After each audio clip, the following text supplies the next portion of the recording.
All right, YouTube, we are starting off our driving instructing series, and you won't believe that when you look at this channel and you see all the business stuff I talk about and all of the motivational stuff and all of that and some of the presentations that I do. You probably wouldn't have thought you were going to see a series or a category of series on how to drive. But I'm going to tell you a story. When I was putting myself through broadcasting school, I was a driving instructor for one of the biggest driving instruction outfits in Canada, and I thank them for my experience and opportunity to do that.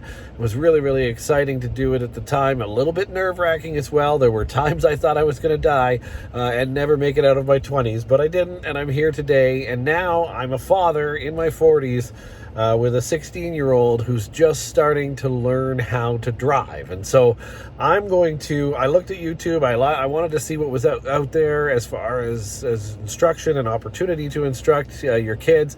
And there are a few videos out there with a couple thousand views. There's a couple boring old guys on there. No offense to the boring old guys, but it's not something that's easy to watch. I'm hoping these exercises will be easy for you to watch. We'll do it in a series of exercises so that you don't watch an hour and a half's video on how to teach them and try to throw too many things at them at once. Just like coaching, I'm a baseball coach as well. Just like coaching, anytime you want to throw one or two things at them at a time, get them used to those one or two things and then build from there. So in this series, we're going to do exactly that. Today, we're going to be talking about creeping. We're going to be talking about getting used to the dimensions of the vehicle. We're going to be talking about getting used to the dimensions or the controls of the vehicle. And of course, some turning and ideas around that as well to just get them started with that and where to do it. So let's get started. Here is our very first one from my experience as being a driving instructor. I hope this entertains you as well. As you can see, my son is not with me to do this because I'm sure he does not want to be on camera for this, but I can still take you through the exercises, and we're going to do that just now. We're going to start with creeping. Let's go. But first, the one thing you're going to want to do is you're going to want to make sure you teach your child how to control the vehicle in all of its aspects. So as we do this, I'm going to show you what you should be showing your child the very first time you're out doing this exercise. So before you do any of the creeping exercise, make sure you get your child to, first of all, walk around the vehicle. I think that's one of the things that's probably most important and forgotten. Walk around the vehicle 360 degrees, look for any kind of hazards. If you see any hazards, like for example, for me, if I put the vehicle in reverse, you're going to see that a hazard for me, and you can hear the beeping, is a light post right behind us. So, well, that's actually a point of discussion. Even though we're not going to do reversing, it's a point of discussion with your young driver to make sure that they understand that that would be considered a hazard behind the vehicle. You wouldn't want to put the vehicle in reverse. Look for any other hazards around the vehicle, children playing, any toys, any rocks, any things that are around the vehicle, and that will help them to understand what hazards look like before they start to drive. So that's a 360 degree check around the vehicle. Make sure they do that. Then when you get into the vehicle, you're going to want to go through the vehicle's instrumentation. Okay, so the vehicle's instrumentation is important to the child and to the young driver because they are going to be using that today in this very first exercise, but they're also going to be using it all their lives. So it's better to get it out of the way and control what they see and know about the vehicle. So we're going to do that in just a moment here. So the first thing I would do with your young driver is to go through some of the very easy things that they see here. And this is obviously one of the things that you can take them through very, very quickly. It does not take long. It's 5 minutes. Please do it, though, so they understand what all of these dials mean. You're going to want to take them through the fuel gauge, through the speedometer, through the speedometer on the screen, what P, R, N, and D mean. You want to take them through how to control P, R, N, and D. So parking, reverse, neutral, and drive. I hope you all know that if you're watching this about to teach your children. Don't worry about the menu. I don't worry about that on the first time around. We talk about the RPMs just very gently and some of the vehicle maintenance things you may see as well, including the engine the engine coolant and so on. So, but what we really want to concentrate on is the things that they're going to see pretty much right away. Obviously, they want to know their fuel level. Ours is getting a little bit low here, but we'll be okay. We've got the speedometer, which is important, and then obviously some of the other controls with the park, reverse, neutral, and drive. So make sure they understand where the horn is and how to access it. Sometimes it's not always in the middle, right? So obviously most of the time they're going to be bonking the horn when they tap it with their thumb, and it's usually on the side. So that's probably the easiest and best way to do that. Have them do it in this exercise. Even if you're at a school, it's not going to bother anybody, especially as you can see there's nobody here. We're in July. There's not going to be an issue. Have the child or the driver hit that horn just to hear what it feels like and sounds like. Make sure they understand where the parking brake is, because we do want to encourage the use of the parking brake at all times, especially since we do want to maintain the vehicle well. You know, kids can be very hard on a vehicle, especially as they're starting to hit the brakes more often as they get going into these lessons. Let's try to do something nice for the vehicle and put it in park and protect our transmissions and things like that. So you'll want to show them the turn signals, what up does, what down does, and why. You'll want to make sure they have an understanding of the wipers and what pushing in the end means and why you would clean it. You can see my bugs on this wiper. Got to make sure they know how to do that. Make sure that they also know the hazards, where to get to the hazards. You can see over my dusty little screen here, there's the hazards right there. They got to know where that is. They don't need to know where your heated seats are, at least not yet. So let's leave that out. Again, one bit at a time. This is, again, the same thing as coaching in any other situation in life. One or two things at a time. So get them used to that. Obviously, then, you want to go down to the pedals. Apologies for the dirt, but you want to teach them where the brakes are, where the gas is, okay, and why you only use 1 foot. Make sure they understand that there's also a false pad on the left-hand side where they can put their foot, so that way it encourages them to not forget that they only need 1 foot to drive. So those are your instrumentations. Now you want to make sure you show them the different mirrors, okay? These different mirrors are going to have to be what they use when they're driving around. They need to be checking them on a regular basis. So obviously the rear view mirror goes without saying. They should be adjusting the rear view mirror so that they can see equally an amount of window to the borders of the mirror out the back. So try to encourage that with your young driver. Then, where are the side mirror controls? Make sure that they understand the side mirror controls. Now, for me, I wouldn't teach right now what this mirror actually is. Even though we know it is used to check the blind spot, we would want to make sure that we don't teach them what that mirror actually is. Just because we want to encourage checking blind spots. You can see you have another one over here. You can discuss why it says objects and mirrors are closer than they appear. It's important for your young driver to know that as well. So obviously those controls are typically at the side. Make sure you utilize those controls and teach them how to lock and unlock the mirrors and how to control where those mirrors actually move, okay? So, and they should be able to see just the corner of your car. So if you're telling them where this should be, you should be able to see a sliver of the side of your car. That is what you should be telling them they should see on both sides of the vehicle.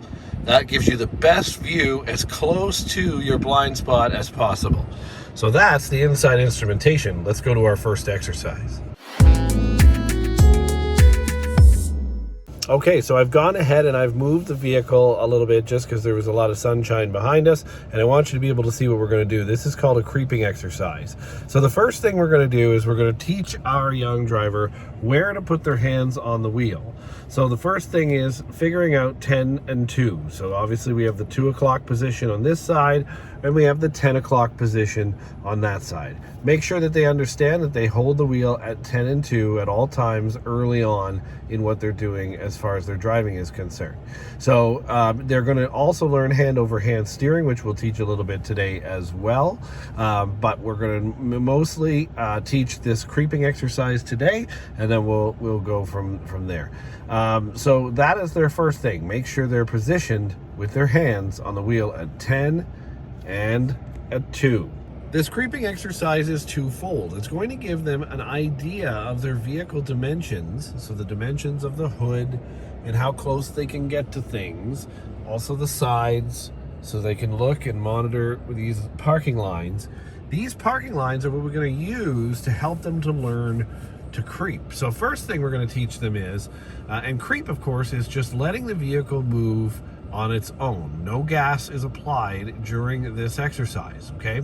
So the first thing you want to do for your youth is to line them up right up the middle. So there's a line of parking stalls right up here. Line them up right on the parking stalls, right in the middle.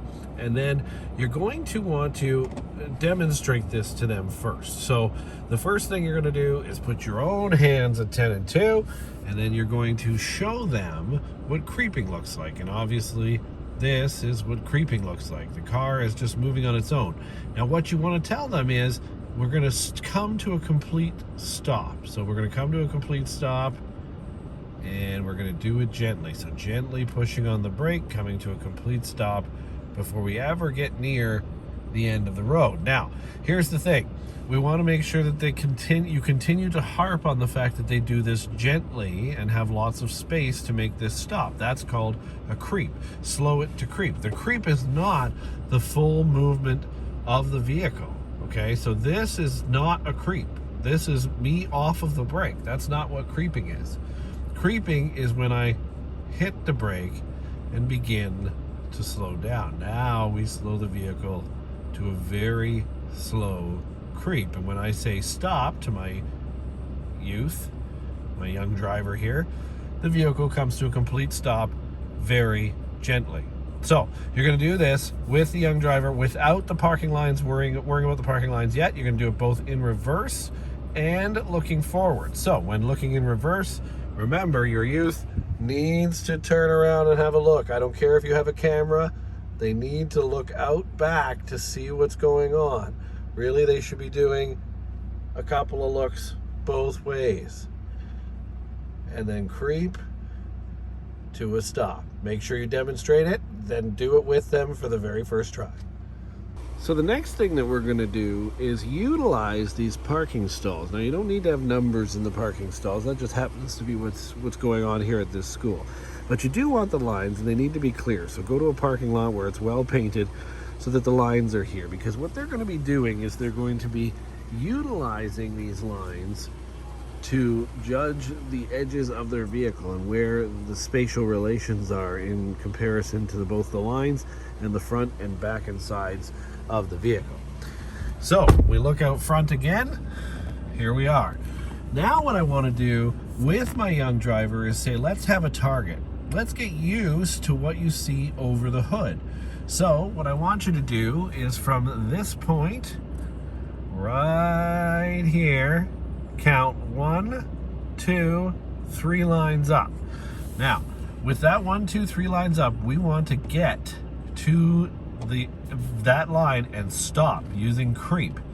So we're creeping the vehicle, and we want to judge where our vehicle stops. Now, one of the things they can do is once they get here and they think they're to that point, they can look out the driver's side and see that the the parking line is just underneath the mirror. Typically, if it's just underneath the mirror, it should be, in theory, at the front of the vehicle. So if we undo our seatbelt and get out, we should see that this parking line is right at the front of the vehicle, as you can see there. Okay?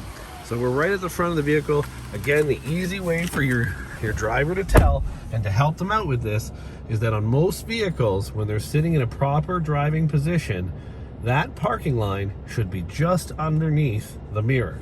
If they did that right, they will have made all 3 lines gently creeped all the way up and learned to stop gently, helping them to get the spatial relations of the front hood and where things look out the side of the car.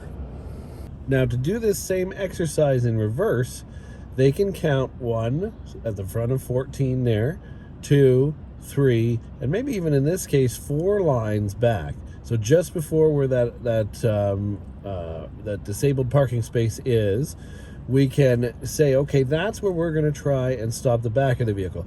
The reason we have to do it this way, out the side and over our shoulder, is of course because the view when you look straight back is not going to allow you to, now this is a pickup truck too, so it's even harder, but it's not going to allow you to see the parking lines the same way we saw when we did it out the front of the vehicle. So in order to see that, they're going to need to use over the shoulder.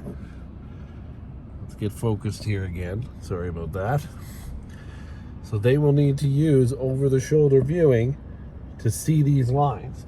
So now they're going to go in reverse in a creeping motion. So first they come all the way off, let the vehicle get up to a little bit of speed, and then begin to slow it down with the brake. And they're going to creep. And what do we say about where it should be in reverse? Right at that bottom corner of the window. Okay? So if we look at the bottom corner of the window, or even halfway, which might be our better spot, you can hear, we're starting to hear that sign's coming in.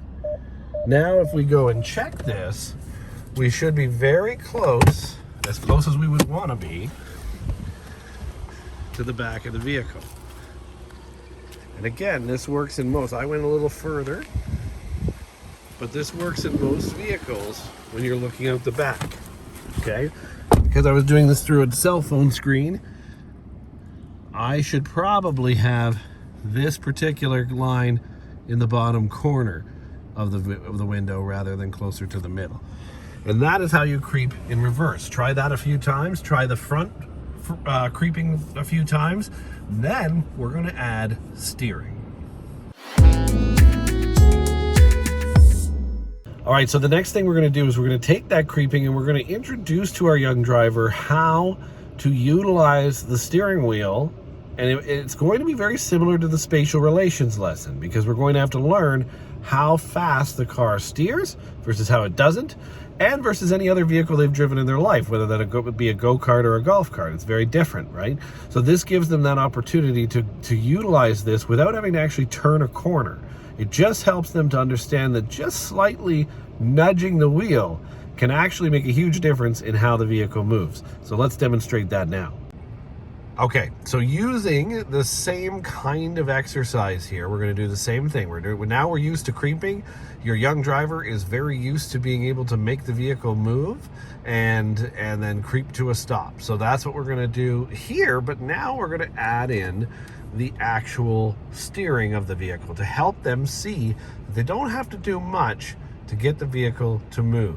So in this case, what we're going to do is we're going to instruct our young driver to creep but move the vehicle to this side, to the right side of the line. Then what they're going to do is move the vehicle back to the left side and straighten. In both cases they need to straighten. Okay, so this helps them to turn the wheel back, but it also helps them to turn the wheel enough to get to the side of the line. So with our creeping, we have now our youth has 10 and 2. I'm using just the 10 only because I'm holding the camera. So, and that's really the only reason. Otherwise I would be 10 and 2 here as well. And I begin to let the vehicle move. And as the vehicle moves, I begin to tilt my wheel, and I can see as I'm the young driver that it's actually moving quite well in that direction. Now, I'm going to stop here on this angle. So now you're going to challenge your young driver to get it back to straight. We're on the right side of the line. How are you going to take this wheel, which you can see is tilted to the right itself, and move the vehicle back to a straight position? That's what I want you to do. So ask your young driver to do that. Well, I'm going to ask them, well, if I had to turn the vehicle this way, or turn the wheel this way to get it to come to this side of the line, to straighten it back, I'm going to have to come back. And I might even have to start by coming back the other way, but then I'm going to have to return the vehicle to straight.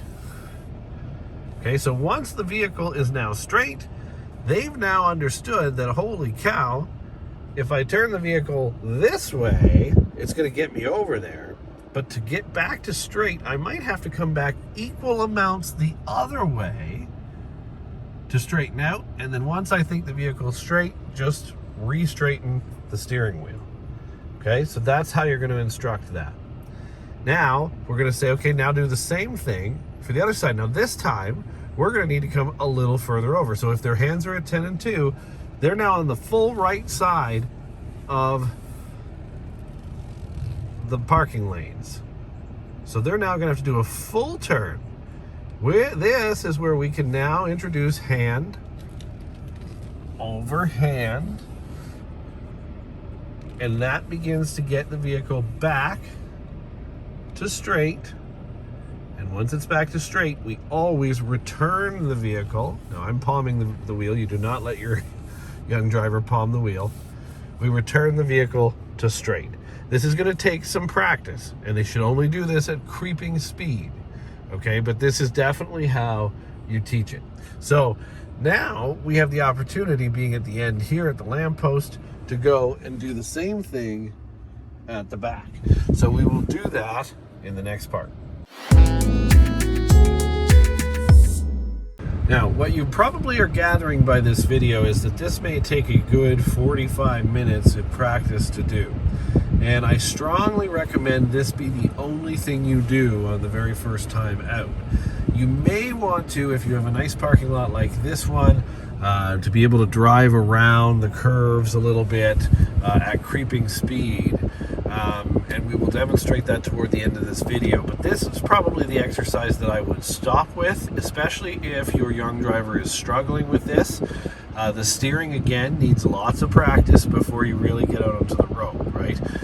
And so it's probably going to be today and maybe another day before they really get the hang of this, especially in reverse. So now we're going to steer the same way we did, but we're going to learn that when we steer backwards, we have to steer in the direction that we want the back end of the vehicle to go. And this is a very difficult thing for some young drivers to really get the concept of at first. I'm sure it was for you as well. So this is, to get to that other side, as we can see on the screen here in my reverse camera, we're going to need to turn the vehicle in this direction, and we need to do it in this direction because, as we see on the screen, that's the direction we want the back of the vehicle to go. So we need to make sure that our young driver understands that, and as they're turning, now again, hand over hand turning, what you should see is the vehicle now begins to follow suit. And again, we're at creeping speed only here. We do not want the young driver to be intimidated by the speed of the vehicle. We're doing a nice slow speed, hand over hand. And now we're stuck on this angle. Now we have to remember again that we want the vehicle to go where? Well, we're going to ask our young driver that. We're not going to tell them. So how do we say, where do we want our back end to go? Hopefully they tell you it's that way.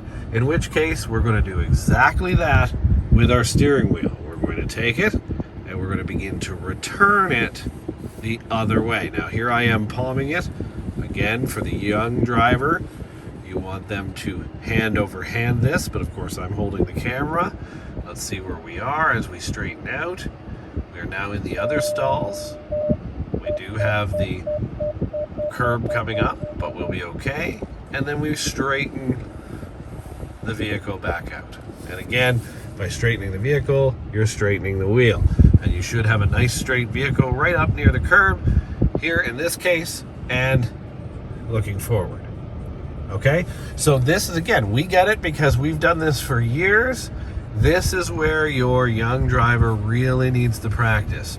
And it's really good to get this done first, because in a lot of driving schools, especially if they're going to do a driving school, they're going to ask them to reverse into the parking lot stalls. They're going to ask them to reverse into your driveway. Part of that's just because the less reversing you have to do, the better. So if you don't have to reverse out of a driveway, that's way better, because obviously you've got traffic going in both directions. and the same with the parking stalls. So most of the time they're going to have to get used to this. This is something that you can really set them up for success with doing first before they even get into an instructor's car. They'll be really impressed knowing that they do already know their spatial relations, that they do already know how to creep the vehicle, that they do already know how to come to a gentle stop, and that they can judge the steering wheel steering speed with the speed of the vehicle. And that's really the simple piece to this. There's a couple other things we learned. We learned, of course, that parking line, if it's just under the mirror, means it's also at the front of our vehicle in most vehicles' cases. That's how the spatial relations often work. Same with the back. We're looking out this way, and we can see that the curb itself, as I had demonstrated earlier in the video, I'll try to get a better focus there, is in the back corner of the window. That tells me that the box from the truck at the very back of the bumper is just hanging over that curb. So those are the relations. One thing I want to demonstrate at the end of this video now is steering in trying to allow them to creep and drive. Do not do this if they are not already comfortable with the parking spot moves that we've just done. Here we go. All right, so if you have a confident young driver and they have done really well with the parking stall exercises, there's an opportunity here to finish this episode and this lesson in general on a really positive note by allowing them to quote unquote drive. And this is going to be at the same speed that they have been doing, but we can teach one extra thing here as well. So we're going to do the creeping speed. We're going to do the hand over hand steering. You'll see me do palming of the wheel again because I'm holding the camera. But we want our young driver to be 10 and 2, and we want them to creep the car while steering hand over hand. Now, one thing you can teach here, and again, we don't want to teach too much, okay? Because we've already taught a lot in this lesson. As you can see, teaching driving, especially in the very early going, is not difficult, but it's detailed, and it could frustrate your young driver. So again, only do this exercise if they're ready for it. You can easily do this the second time out. So the second time out, we'll actually reteach this a little bit as well when we do our next video, but we will do a little bit of this now. So you can, in fact, show this to your young driver first. So you can demonstrate this if you like, or if you don't want to demonstrate it and want them to just try it, go right ahead. But remember, creeping speed. So as they get into this left turn here at the end, they're going to want to start to turn the vehicle while looking where they want to go. And this is the biggest thing we'll teach in the next episode. But for now, we want to say, look where you want the vehicle to go, and we want to turn the wheel at the same speed as the vehicle. When we turn the wheel at the same speed as the vehicle, we make a nice, crisp turn around this curve, okay? And as we see where we want to go, let's say it's that arrow up there, we begin to allow the vehicle wheel to slide back, and we want the sliding to also be at the speed that the vehicle is going. If we go too fast, we'll show around the next one what happens, okay? So this is, again, now I corrected because I was going too fast trying to watch this through a camera. This is just creeping speed, okay? And we're going to get up to the next one, and when we get up to the next one, we're going to do this too fast and show you what it looks like as a mistake, okay? So here we go into our next left turn. Now I'm going to steer faster than the vehicle. Now we have a problem. I've now steered this too fast, and because I wasn't steering with the speed of the vehicle, I'm headed right into this curb. I'm going to hit this grass if I don't back up in a second. Okay, so I'm going to reverse to do that, to get out of this precarious position. But it's very important to tell your young driver to make sure that they steer with the speed of the vehicle. So when we put it back in drive, we're now creeping. I got to get this back into its position, and I'm going to steer now with the speed of the vehicle. And as I do that, I'm now making a far more crisp turn. Okay, you can see that I'm still steering. And now I look at that and I go, okay, I've got to recover now up there. I'm going to begin the recovery by letting the wheel slide back at the speed of the vehicle. And when I do that, I'm perfectly straight and able to keep my eyes up, which we'll talk about in the next episode. Great, successful lesson. If they've gotten to this point, it's extra successful. If they haven't, don't worry. That's also part of the next lesson where we return to the parking lot. But then, by the end of that lesson, we get them out of the parking lot and on to the mean streets of your local town.